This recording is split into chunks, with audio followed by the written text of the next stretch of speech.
नमस्कार दोस्तों, मैं सुशांत रंजन। इस समय कोरोना काल के समय में वित्त मंत्री निर्मला सीतारमण ने एनडीए 2 का इस बार बजट पेश किया, दूसरा बजट पेश किया है। लोगों को काफ़ी उम्मीदें हैं कि इस बजट में क्या मिल सकता है उनको, क्या नहीं मिल सकता है।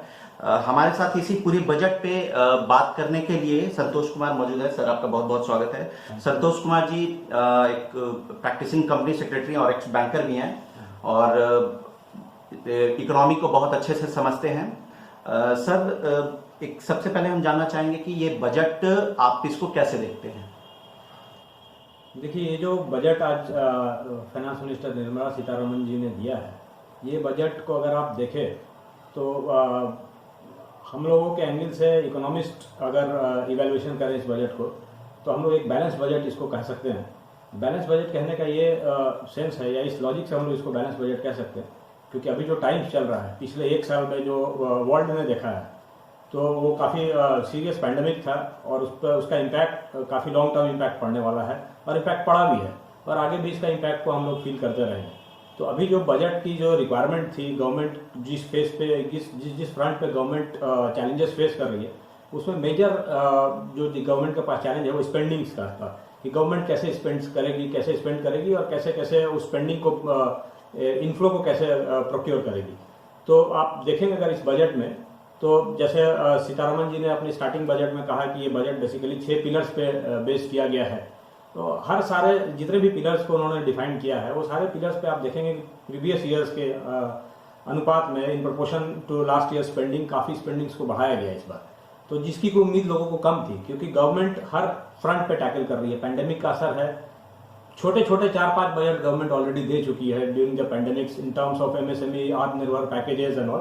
तो 3 बार 4 बार पैकेजेस लाके इकॉनमी को संभालने की कोशिश की गई, लोगों को संभालने की कोशिश किया गया और देश को संभालने की कोशिश की गई। तो ये जो पैंडेमिक है, इसका असर था, हम लोगों को इस बात का डर था कि कहीं क्या स्पेंडिंग्स कम कर दिया जाएगा, ताकि अगर स्पेंडिंग कम होगी तो इकोनॉमिक एक्टिविटी कम होगी, इकोनॉमिक एक्टिविटी कम होगी तो एम्प्लॉयमेंट कम होगा, प्रोडक्शन कम होगा और वो एक नेगेटिव इफेक्ट पूरे इकोनॉमी पे आएगा। तो we should be thankful to our finance minister को, उन्होंने स्पेंडिंग्स को कम नहीं किया है। अब रही बात स्पेंडिंग्स बढ़ाने के बाद कि आप स्पेंडिंग को कवर कैसे करेंगे, तो वो एक अलग मुद्दा है जिस पर हम लोग डिस्कस करेंगे। बट एज ऑफ नाउ मैं आपको ये बता देना चाहता हूँ कि स्पेंडिंग्स को काफ़ी बढ़ाया गया है पिछले ईयर्स के अनुपात में, और this is a very good sign for Indian economy. Sir, ये जानना, एक आम आदमी ये हमेशा जानना चाहता है कि उसको बजट में जॉब्स मिले, क्योंकि पिछले साल हमने देखा है कि लोगों के करोड़ों जॉब गए हैं। कई कंपनियां उस जगह पर पहुंच गई कि बंद होने के कगार पर पहुंच गई। क्या आपको लगता है ऐसा कि इस बजट से उन कंपनीज को कुछ राहत मिलेगी, वो बूस्टअप होगा, कुछ उनका वो और बढ़ेंगे, कुछ नए दरवाजे खुलेंगे? ये काफ़ी अच्छा सवाल है आपका, क्योंकि जो मेजरली जो लोग जो अफेक्टेड हैं वो एमएसएमई सेक्टर है और इंडिविजुअल्स हैं जो जिनका जॉब लॉस हो गया है। तो गवर्नमेंट ने इस चीज़ को काफ़ी ध्यान रख के इस बजट को बनाया है और एमएसएमई सेक्टर के लिए काफ़ी थ्रस्ट दिया गया है इस बजट में।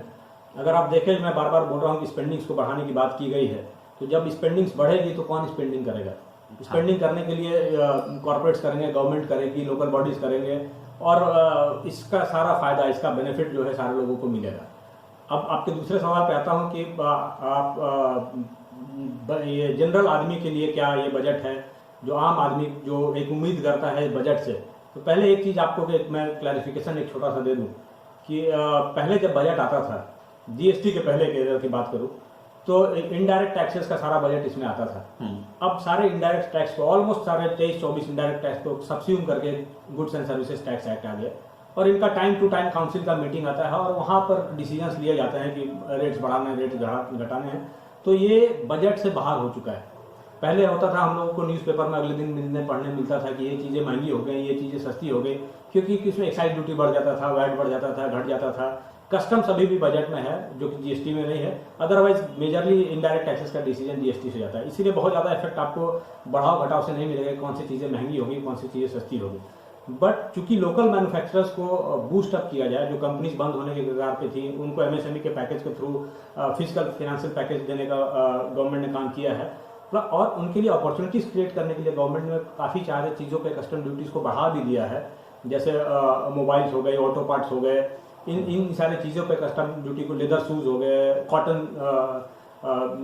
मटेरियल हो गए, इन सारे चीज़ों पे कस्टम ड्यूटी बढ़ाया गया है ताकि लोग यहाँ के आत्मनिर्भर भारत का बना हुआ चीज़, made in India, global India, इसको लेके जाया जाए। और इस तरह से इम्पेटस दिया गया है ताकि एमएसएमई सेक्टर ज़्यादा से ज़्यादा इसमें रोल प्ले कर सके। और जहाँ एमएसएमई सेक्टर अगर ज़्यादा से ज़्यादा रोल प्ले करेगी तो उससे एम्प्लॉयमेंट भी मिलेगा और आम लोगों को इसका फ़ायदा ज़रूर मिलेगा। एक और बात मैं आपसे ज़रूर कहना चाहूँगा कि जनरली हम लोगों को एक्सपेक्टेशन रहता है कि बजट आ गया तो कुछ टैक्स में रिलीफ मिल जाए, right. Every being individual citizen, this is our, I can say this is our birth right to expect in tax rationalisation in budget. But एक चीज़ आपको इस बार गवर्नमेंट ने अगर कोई टैक्स रेट कम नहीं किया है तो गवर्नमेंट ने कोई टैक्स रेट बढ़ाया भी नहीं। आप देखिए, हम लोग को बहुत उम्मीद था और डर भी था कि कहीं कोई कोविड से स्नान की चिड़िया ना आ जाए, तो इस चीज़ से हम लोग को बख्श दिया गया है। ये बहुत बड़ा गवर्नमेंट की तरफ से तोहफा है। और इतना स्पेंडिंग जो गवर्नमेंट करेगी तो इस स्पेंडिंग कहाँ से करेगी? गवर्नमेंट को पैसा चाहिए, गवर्नमेंट को फंड चाहिए। तो ये fund government basically tax, corporate tax हो, इंडिविजुअल टैक्स हो लेती है। But fortunately we are been spared, there is no additional income tax burden on us. तो ये आम आदमी को इससे राहत की सांस लेनी चाहिए कि गवर्नमेंट स्पेंडिंग लेवल्स को तो मेंटेन कर रही है, बढ़ा रही है, लेकिन आपसे टैक्स वसूली नहीं बढ़ाया गया इस बजट में। तो this is a positive move from the government. एक और सीनियर सिटीजन के लिए गवर्नमेंट ने ये काम किया है कि जिनका 75 ईयर्स एंड प्लस एज है और उनका अगर पेंशन इनकम है और इंटरेस्ट इनकम है तो they are not required to file income tax return any more. The bank paying the pension will deduct the TDS. तो ये है कि बैंक जो पेंशन दे रही है वो बैंक टीडीएस डिडक्ट कर लेगी, आपको रिटर्न फाइल करने की आवश्यकता नहीं है। तो कुछ सीनियर सिटीजन्स जो हैं उनको कंप्लायंस बर्डन से सुविधा दिया गया है, एग्जम्पशन दिया गया है।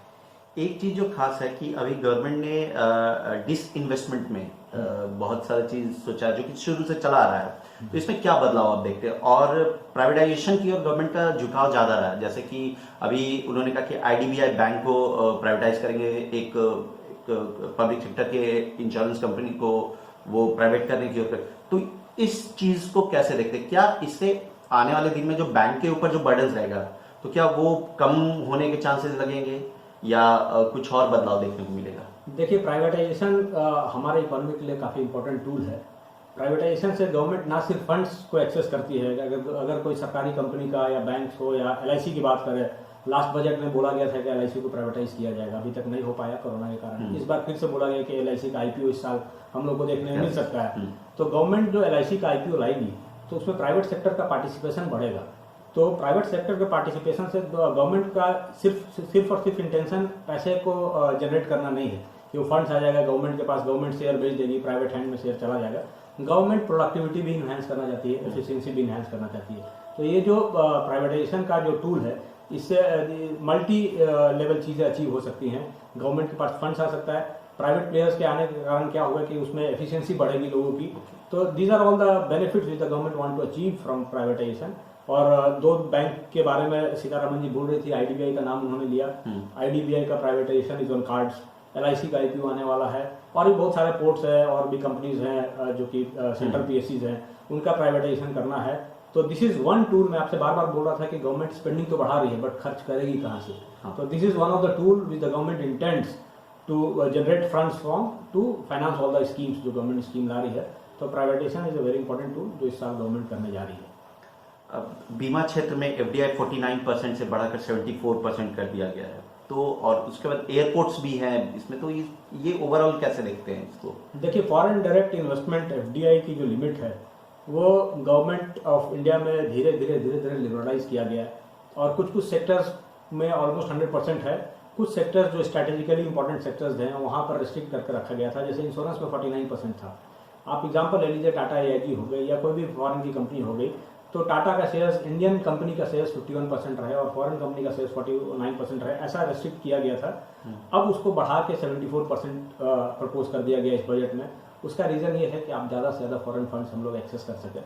और आप देखेंगे एक चीज़ जो थिन लाइन है जो उन्होंने बोला, सिर्फ उन्होंने ब्लैंकेट अप्रूवल दे दिया 49 to 74% करने का, उन्होंने उसको रिपैट्रिएशन बेसिस पे किया कि आप कितना पैसा आप कहाँ यहाँ से बाहर ले जा सकते हैं, कितना यहाँ रखना है। तो कुछ पैसा ऐसा होगा जो कि आपको रिजर्व में रखना पड़ेगा इंडियन कंपनीज में, और यहाँ पे स्पेंड करना पड़ेगा। तो ऐसा नहीं है कि एफडीआई लिमिट 74% किया गया है तो सिर्फ फॉरेन इन्वेस्टमेंट को अट्रैक्ट करने के लिए गया, ऑब्वियसली अट्रैक्ट करने के लिए तो किया गया है, ज़्यादा कॉम्पिटिटिवनेस आएगा इंश्योरेंस सेक्टर में, बट गवर्नमेंट ने इस चीज़ का ख्याल रखा है कि यहाँ से जो कंपनी पैसा अर्न करेगी वो यहाँ पे रहे, उसको रिपाट्रिएशन बेसिस 100% अलाउ नहीं किया गया, कुछ पैसा रिजर्व में रखना पड़ेगा। तो ये दूर की थिंकिंग है गवर्नमेंट की, it's a good decision by the government and we should welcome it. तो आप इस पूरे बजट को कितना मार्क्स देना चाहेंगे 10 में? देखिए, कोरोना काल को देखते हुए, आज के समय को देखते हुए और बहुत ज़्यादा कंजर्वेटिव नहीं होते हुए, एटलीस्ट हम इसको 8 मार्क्स तो जरूर देना चाहेंगे। I like to give 8 to 8.5 marks to this budget, because government has done a commendable job. उन्होंने हम लोगों पर, आम आदमी पे कुछ ज़्यादा बर्डन तो नहीं डाला है और स्पेंडिंग्स को ध्यान में रखा है, और कोरोना काल में इस चीज़ को कैसे देश को आगे ले जाया जाए। आज एक चीज़ जो बहुत इंपॉर्टेंट है इकोनॉमिक पॉइंट ऑफ व्यू से, वो मैं आपको बता दूँ कि एक फिगर होता है फिजिकल डेफिसिट का, जो कि काफ़ी अलार्मिंग लेवल पे पहुंच गया है। 9.5% फिजिकल लेवल कहा गया है, 6.8% इस ईयर का टारगेट है, and then it is propose to be reduce to 4.5% by 2024-25। तो ये एक अलार्मिंग फिगर है जिसपे कि गवर्नमेंट को ध्यान देना पड़ेगा, क्योंकि हम लोग बहुत ज़्यादा फिजिकल डेफिसिट को अफोर्ड नहीं कर सकते। ये जो स्पेंडिंग्स बढ़ते चली जा रही है, तो डेफिसिट इज़ द गैप जो कि गवर्नमेंट फंड करेगी, तो ये गैप बहुत ज़्यादा ना हो। बढ़ तो गया है, 9.5% हो गया है because of the corona times and global pandemic, but we hope कि ये टाइम टू टाइम हम लोग इसको धीरे धीरे कम करके वापस से 3-4% लेवल पर पहुंच जाए। देखा आपने संतोष जी ने, सर ने कैसे पूरे एक्सप्लेन किया आप लोगों के लिए कि ये बजट कैसा है। कुल मिलाकर इन्होंने 8 नंबर दिए 10 में इस बजट को। तो हम उम्मीद कर सकते हैं कि आने वाला साल जो है कोरोना से छूटते हुए हम लोग आगे बढ़ें और नए रोजगार मिलेंगे। बिल्कुल डेफिनेटली मिलेंगे, क्योंकि जब स्पेंडिंग बढ़ेगी, एक्टिविटी होगा तो एम्प्लॉयमेंट जनरेट होगा। हम लोग सब उम्मीद करते हैं कि आने वाला साल हम लोगों के लिए अच्छा हो, कोरोना फ्री हो और हमारे देश आगे तरक्की करे, फिजिकल डेफिसिट हम कम करें और आगे बढ़े। एक इम्पॉर्टेंट बात जो रह गई थी बजट में, वो ये रह गया था कि आप जनरली आप ध्यान देते होंगे कि जब भी बजट स्टार्ट होता है हर साल, डिफेंस सेक्टर पे बजट में चर्चा होती है। हाँ। अब इस बार डिफेंस को स्ट्रैटेजिकली शायद एक्सक्लूड कर दिया गया है। लोगों का ध्यान गया या नहीं गया, मेरा तो ध्यान गया, बिकॉज जो चाइना फ्रंट पे काम जो अपना चल रहा है इंडियन गवर्नमेंट और चाइनीज गवर्नमेंट के बीच में, लद्दाख फ्रंट पे जो भी हो रहा है, तो there is a major outlay of income expenditure on defence budget, which was, I don't know why it has been excluded from this budget, but maybe probably some strategic thinking by the government, but I cannot say much on that, but that thing is missing। ये defence budget इस बार इस budget से missing रहा है। Otherwise हम उम्मीद करते हैं कि हमारा देश इस बजट से इकोनॉमी को स्ट्रेंथ मिलेगा and will go ahead with this budget. तो कुल मिलाकर ये उम्मीद कर सकते हैं कि ये साल हम 2020 को छोड़ते हुए 2021 जो 2020 का सपना देखा गया था हमारा आत्मनिर्भर भारत, तो हम उस ओर कदम बढ़ा रहे हैं। डेफिनेटली। तो आप समझ सकते हैं कि सर एक्सपर्ट हैं खुद, आपको इतने अच्छे से विस्तार से बता दिया, तो मुझे नहीं लगता कि आपको और भी इसमें स्टडी करने की जरूरत है। देखिए, बजट तो ऐसा है कि स्टडी जितना करिए उतना कम है, बट देन हाँ, आम आदमी को डिसअपॉइंट होने की जरूरत नहीं है। Should be happy that we are not burdened with anything and government is taking care of us in a good way. Thank you sir, India reporting से बात करने के लिए आपका बहुत बहुत धन्यवाद। Thank you.